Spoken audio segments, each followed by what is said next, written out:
from the National News Studio, Sri Lanka.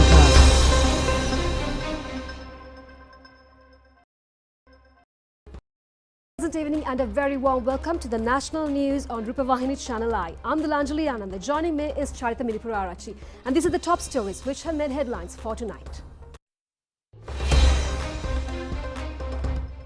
Minister Kanchana Vijayasekara says steps have been taken to end the current queues for fuel. Water charges will be increased from the 1st of next month.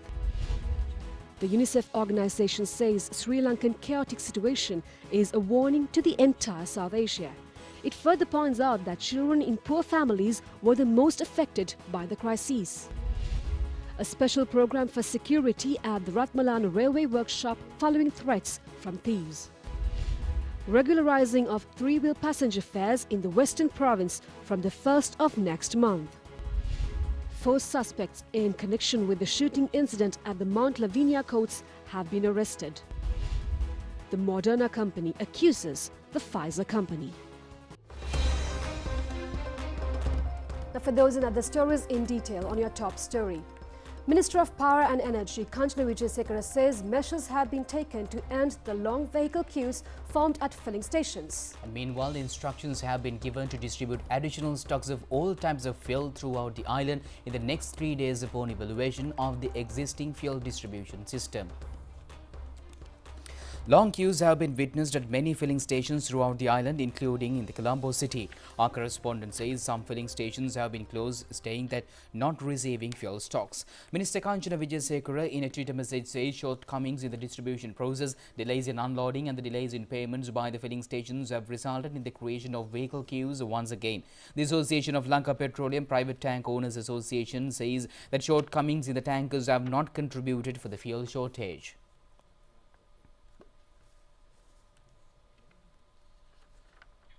The Lanka Private Bus Owners Association says private bus transport has been declined to 25% due to the fuel shortage. The All Ceylon Association for Transporting School Children says they would be unable to maintain services if they fail to receive fuel by tomorrow. And meanwhile, the extraordinary gazette notification pertaining to the increasing of water charges have been issued. The new charges will come into effect from the 1st of next month. The price revisions will be implemented for all consumers who are receiving water via the water supply schemes of the National Water Supply and Drainage Board. The gazette notification has been issued under the signature of Minister Keheliya Rabukwella. Water fare revisions have been issued under 12 consumer categories. They are plantation residences, which are non-domestic Samruddhi recipients, common water taps, schools, religious places and government-approved charities, government institutions and industries which are not of small and medium scale, government hospitals, small and medium scale industries, commercial institutions, investment promotion zones approved by the Board of Investment, ports and shipping, and recipients who are being supplied water in bulk scale. Accordingly, utilizing charges on 1 unit of domestic water bill from unit 0 to 5 has been increased up to 20 rupees. The monthly service charge from unit 0 to 5 has also been increased by 300 rupees. According to the gazette notification, the utility charges for 1 unit exceeding 75 units have been increased up to 3,500 rupees. Further information on price revisions can be obtained from the website www.runews.lk.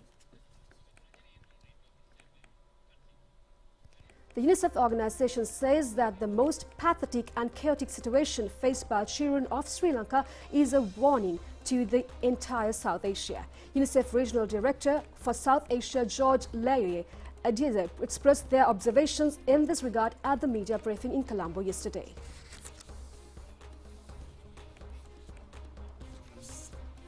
Six million plus children in the country, and about 4.8 of them are in the school sector, or the school-going age. Sri Lanka has been a star when it comes to human development, especially health and education.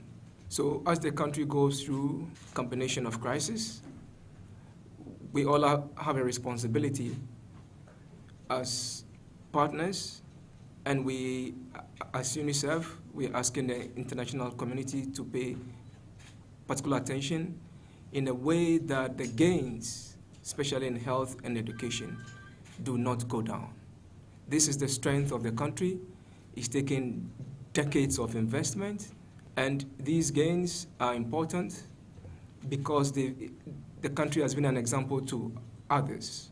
So health, education have to be safeguarded. Investments in health and education have to be protected.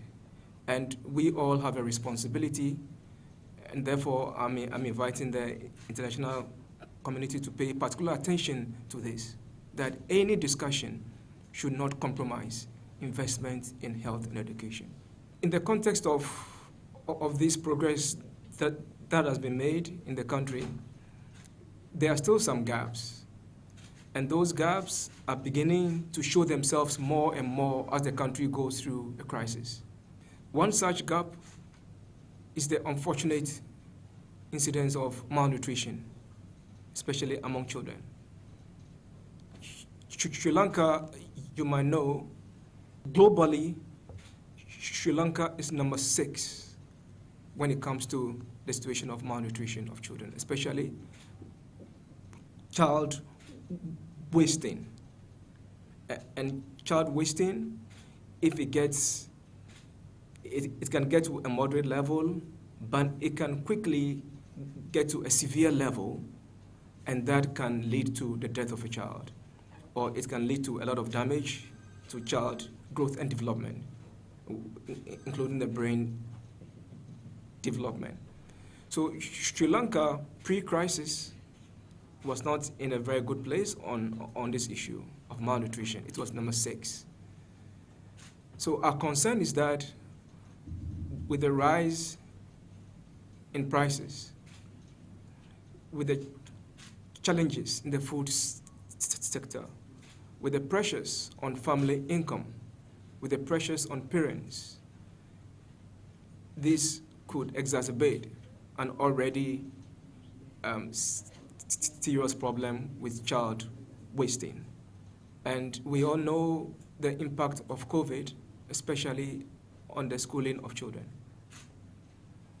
The kids have lost a lot of time.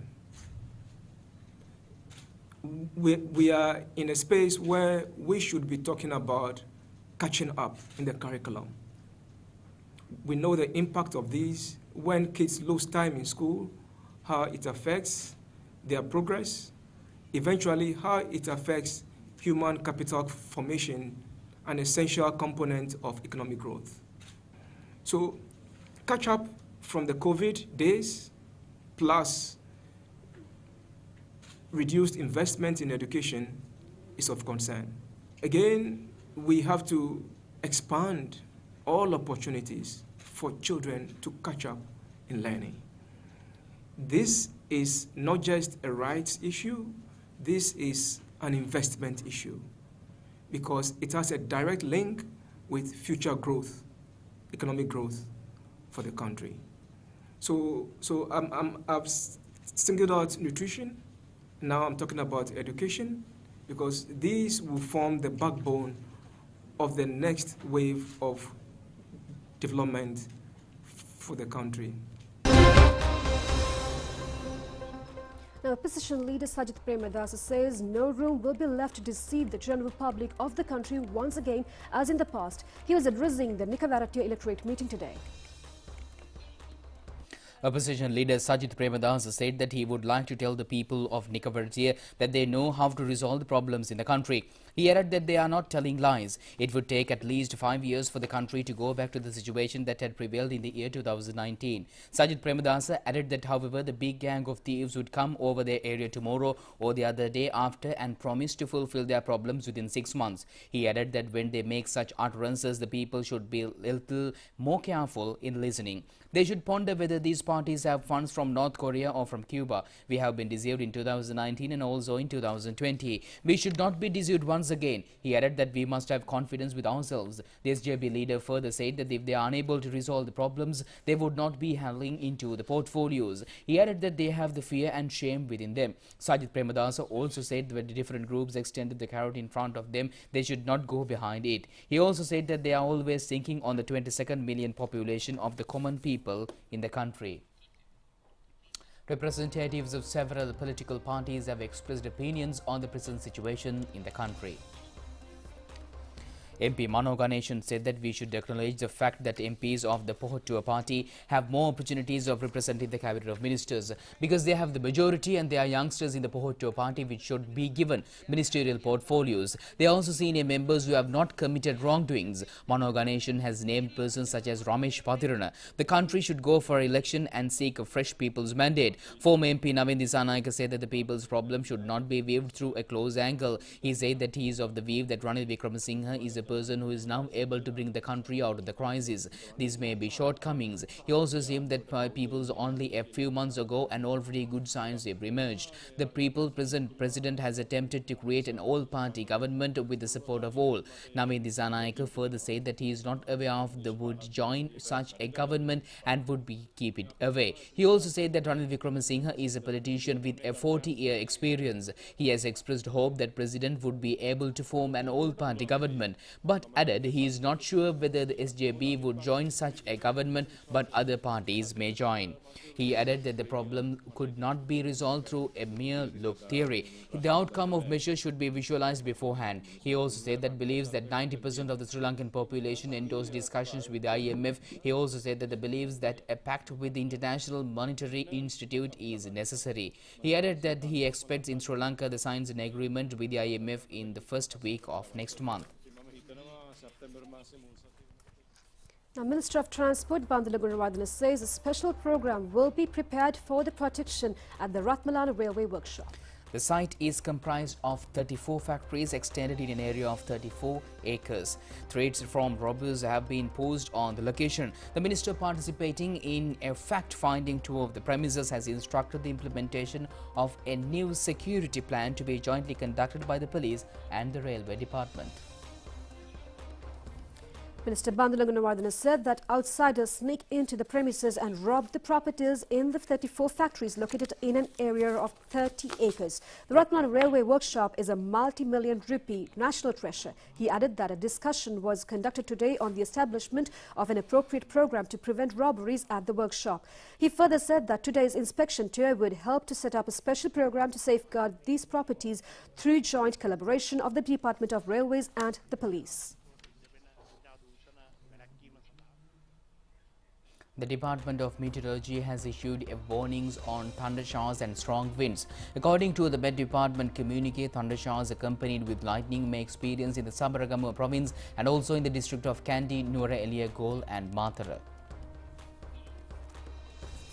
The communique forecast heavy rainfall exceeding 100 millimeters in some parts of the island. People living in the highlands and especially in earth slips prone areas should remain vigilant of the threat caused due to erosion. The people living in low-lying areas and along the rivers should also be watchful in the harmful weather conditions.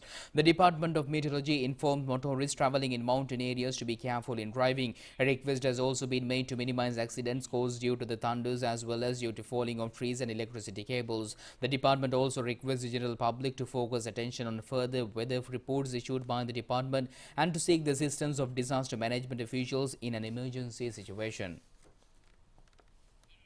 Meanwhile, our correspondent says that Central Highlands are receiving heavy rainfall. They added that vehicle transport have been obstructed due to the falling of an earth mound in Bagatsiduwa in Ginigathena, Navalapitiya main road.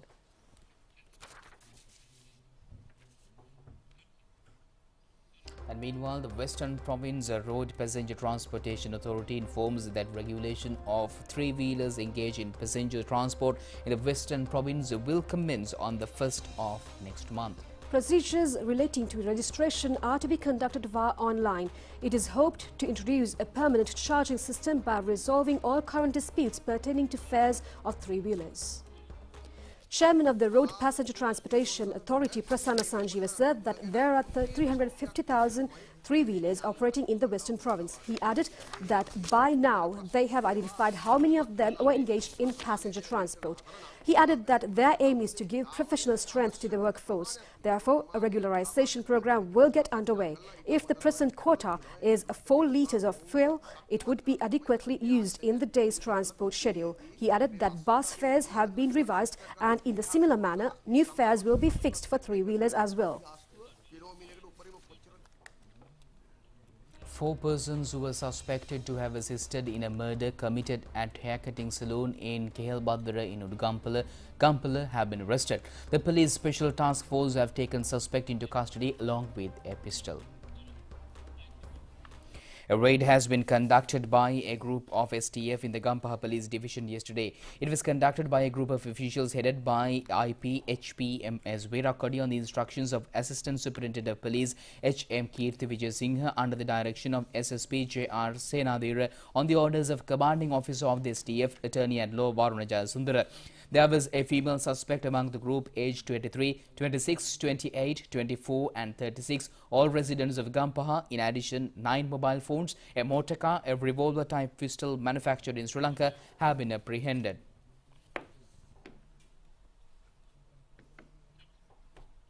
And now news items in brief.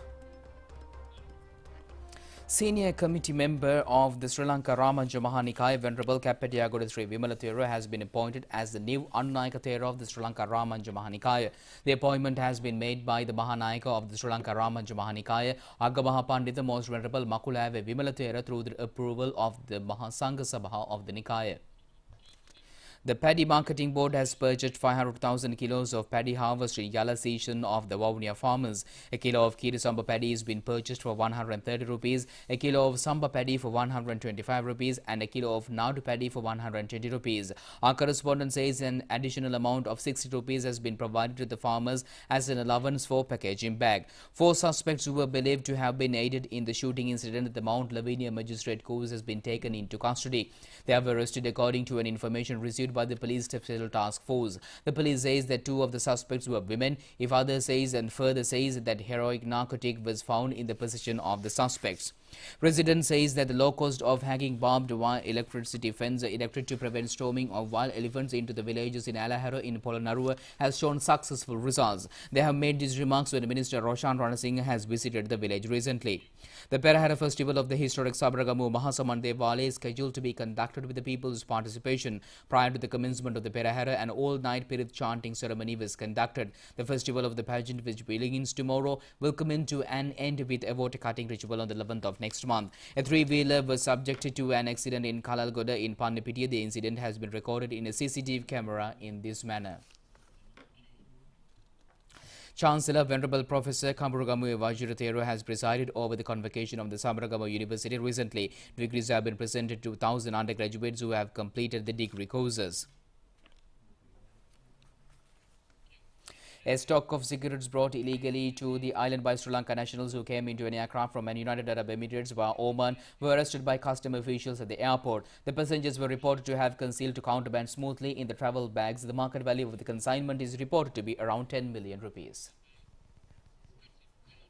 Now, there is a saying that some people live like the dead, although they are alive.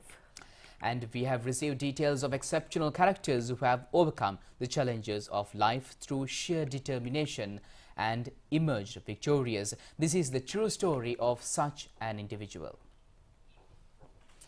Our man of the story, Vipula Sarath Fernando, earned his date bread by waving shares. The exceptional fact of his life is the totally blind. Permanent residence is in Kurunagala, but now he is engaging in profession in Indibad Moratua due to transport difficulties encountered. But he does not have a house of his own. He is being sheltered in a temporary rented place. An outcome of his sansaric existence is that he got a wife but is also visually handicapped. Vipula has stripped it and up to advanced level using the Braille system.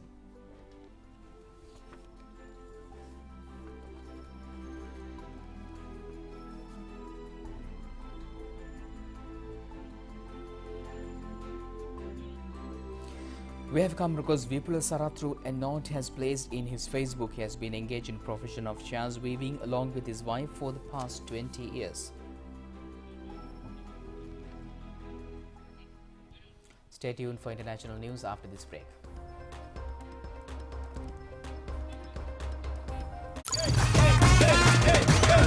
Prima Katami, Fantamai.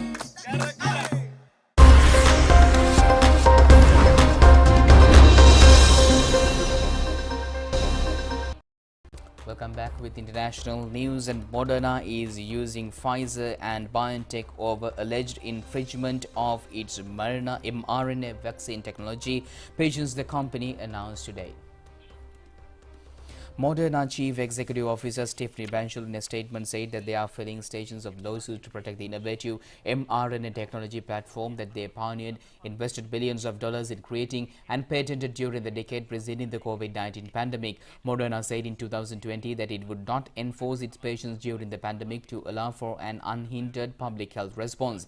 It's still not planning to enforce patients in low and middle income countries, the company said in a statement. The lawsuit shouldn't have a major effect on vaccine availability. Moderna said that it is not looking to remove the Pfizer-BioNTech vaccine non-commercially and complimentary from the market. It is looking for payments, and Shannon Thrimy, calling the Moderna chief legal officer in the statement. Moderna expects Pfizer and BioNTech to compensate Moderna for committing ongoing use of Moderna patented technologies.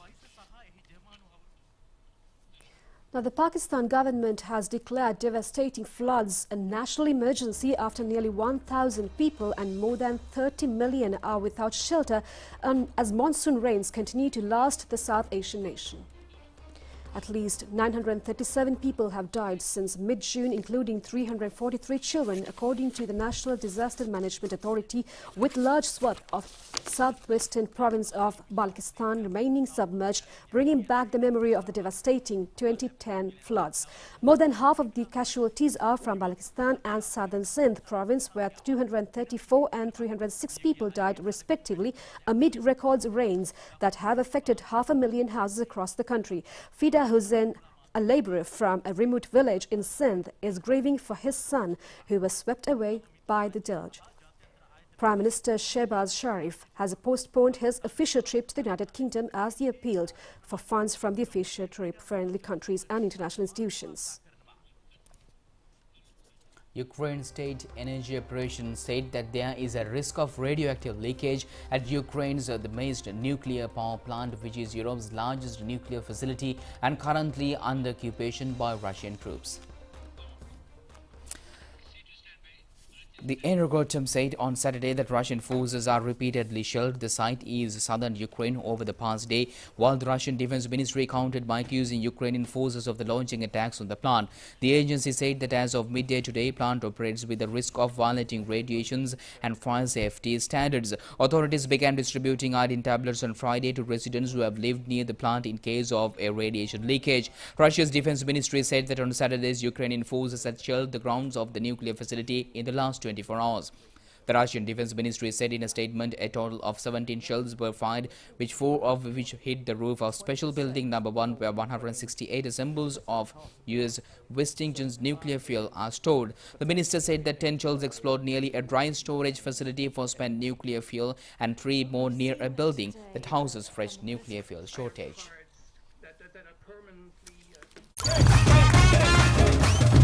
Prima Kotomi Pantan.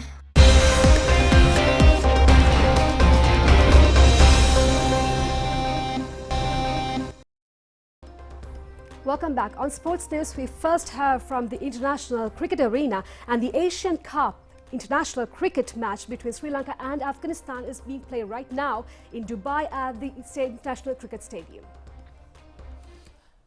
The Afghanistan team, after winning the toss of the match, has invited Sri Lanka to bat first. The Sri Lankan team is comprised of Danush Gunatilaka, Pathum Nishanka, Kusal Mendes, Charita Zalanka, Banuku Rajapaksha, Dashun Sanaka, Vanidu Hasaranga, Shamika Karunaratna, Mahesh Tikshana, Dilshan Madhushanka and Matisha Patruna. This is Sri Lanka's first T20 encounter in the tournament. From international cricket to school rugby. Now, St. Thomas's College, Mount Lavinia and Isipathana College, Colombo have been victorious in entering into the finals of the Presidential Cup Inter-School Rugby Tournament. And they have become victorious by facing the quarter rounds of the matches which were played today. A quarter-final encounter between St. Thomas's College, Mount Lavinia and Vidyartha College, Kandy kicked off at the Havelock grounds in Colombo. At the end of the first half of the match, the St. Thomas's players were leading 21-7. In the second half, the Thomas have added 14 more points, where their rivals added 20 more points. Accordingly, the final score was 35-19 in favour of St. Thomas's. The Thomian team have collected the points in scoring 5 goals.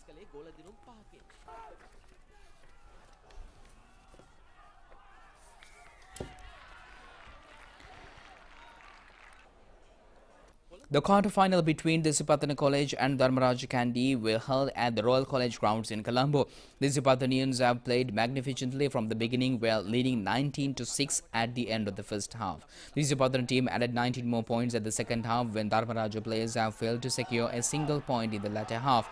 The Disipatana team was in the forefront 38-6 at the end of the game. The victorious team had secured 3 points through 4 goals and 2 tries. Remaining 2 quarter-final matches are scheduled to be played tomorrow. One of them will be between St. Joseph's College Maradana and St. Anthony's College Katugastara. The other match will be worked off between Wesley College Colombo and Science College Mount Lavinia.